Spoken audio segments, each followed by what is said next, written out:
I made the mistake of picking stocks when I was 11 because I believed they were what people watched, and I was engaged in them, were items that rose and fell, which I charted. I also read books on technical analysis, including Edwards and Mickey, a classic with hundreds of pages that I reread repeatedly. For the first 8 years, I believed that the most important thing to do was to predict what a stock would do and the direction of the stock market. However, that belief changed when I read Ben Graham at the age of 19 or 20, which changed my perspective. I changed my approach after reading the book The Intelligent Investor and never bought another stock. Instead, I bought businesses that happened to be publicly traded. I became an owner of a business and didn't care whether a stock went up or down the following day, the following week, the following month, or the following year, because I didn't care about it, and I didn't have any financial stake in it. I also didn't care whether a stock went up or down the following year, because I didn't have any financial stake in. I'm an intelligent man who has dedicated his life to his work. I've surrounded myself with people who bring out the best in me, and the benefit of what I do is that you don't have to be a savant. I would be a distant second in physics on a lot of other topics,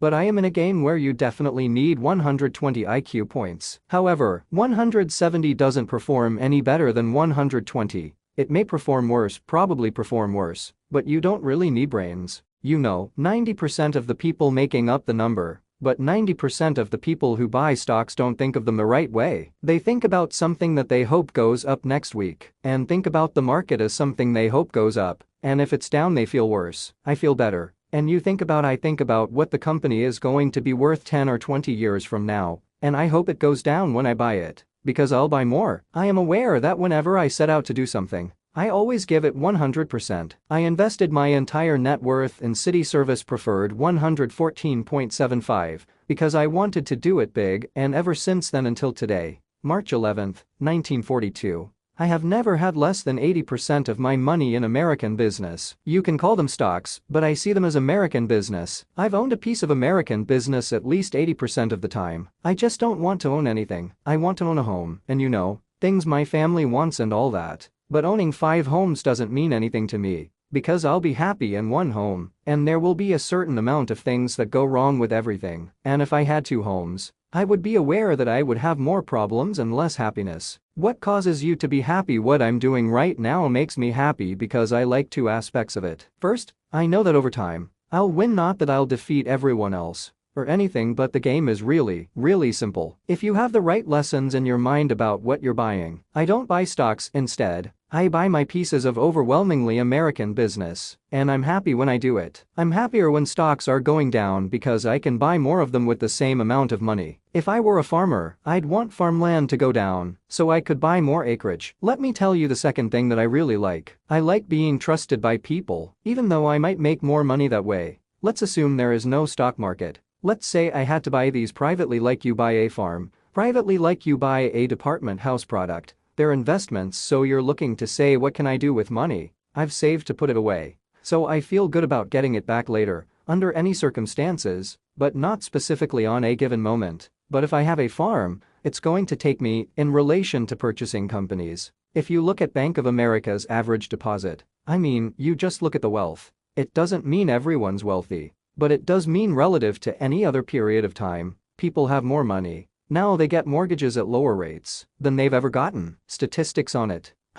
More people, a greater percentage of the American population are wealthy now, or having more income now than they've ever had. You can get superior medication today, improved transit, amusement, and education. You can do everything better than he could, which is amazing, considering that in my lifetime, if he wanted to watch a football game, he still had to go there. Now, however, I can sit there with this big screen while they explain what happened to me after watching the replay. And while maybe everyone doesn't have a screen as big as mine, pretty much everyone has access to one, a screen, an iPhone, or a computer. When I was born, the dentist didn't use Novocaine, so there has undoubtedly been progress. Nowhere more so than in the United States. If you look back 3 lifetimes, you'll see that less than 1% of the world's population, more likely closer to half of 1%, are sitting in this country. However, they don't work any harder than people in the rest of the world, by which I mean in terms of hours of unpleasant labor. Everyone's put in the same amount of time. Fast forward a few lifetimes, and they have 20+% of all the wealth in the world. That's something that has worked like nothing. Just imagine that if you've gone to anyone's constitutional congress, 1789 if you were to go there. They don't come laden with gold. And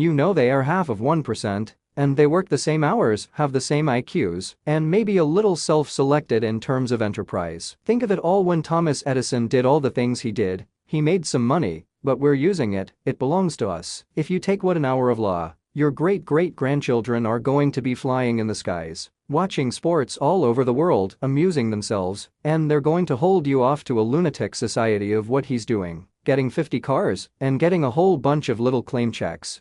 It's incredible that capitalism says get rid of a referee and a government, because we have a government that can tell capitalism what to do, and that's what they should do, in different ways at different times, and all kinds of things. However, it has been claimed that checks on future output, and the climbing tax, belong to me, so if I want to purchase 50 super yachts, I can do so, but what does that mean to me? That they can purchase more things for other. Since we first started doing business in 1789. It has become incredibly more productive for people, and the only thing you can do with what it produces is give it to other people. It isn't like the 50 wealthiest men in the nation can say, I'm just going to eat everything they're turning out products, like the iPhone that I have, which I'm probably the least capable guy in the world of working with, but it improves life. But that comes with government. We currently have a better system than we did in the past, and we'll have an even better system in 50 years. Why are you so confident in this? Well, in the 91 years that I've lived through it, there has never been a time when I didn't think that some aspects of our society would improve, and now they haven't. However, it's still incredible what has occurred.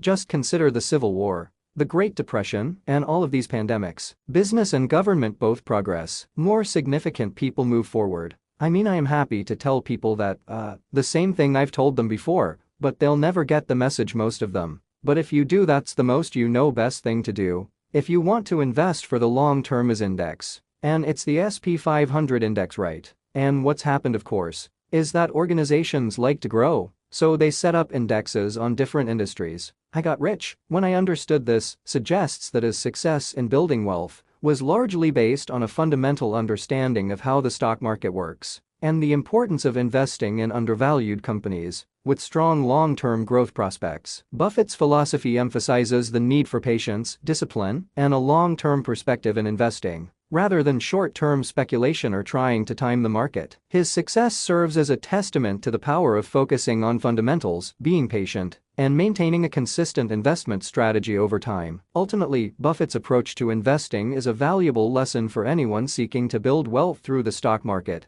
emphasizing the importance of understanding the underlying principles of investing and staying committed to a long-term investment strategy. I've always believed that success in investing comes from a deep understanding of the underlying principles of the market and the companies in which we invest. It's not about chasing the latest trends or trying to outsmart the market with quick trades. Instead, it's about patience, discipline, and a long-term perspective. When I truly understood this, I was able to build my wealth and become one of the most successful investors in history. So, my advice to anyone looking to follow in my footsteps is to focus on the fundamentals, stay committed to a long-term strategy, and always keep learning and growing as an investor. One of the most important things that Warren Buffett emphasizes to people who want to invest is the need to focus on the long term. Buffett believes that short-term market fluctuations should not dictate investment decisions, and that patience and discipline are critical to achieving long-term success. Buffett also stresses the importance of understanding the companies in which you invest. This means doing your research, analyzing the financial statements, and understanding the competitive landscape of the industry. It also means considering the people behind the company, including the management team and the board of directors, to ensure that they have a vision and a track record of success. Another key piece of advice that Buffett often gives is to avoid trying to time the market or follow the latest investment fads. Instead, he suggests focusing on value investing,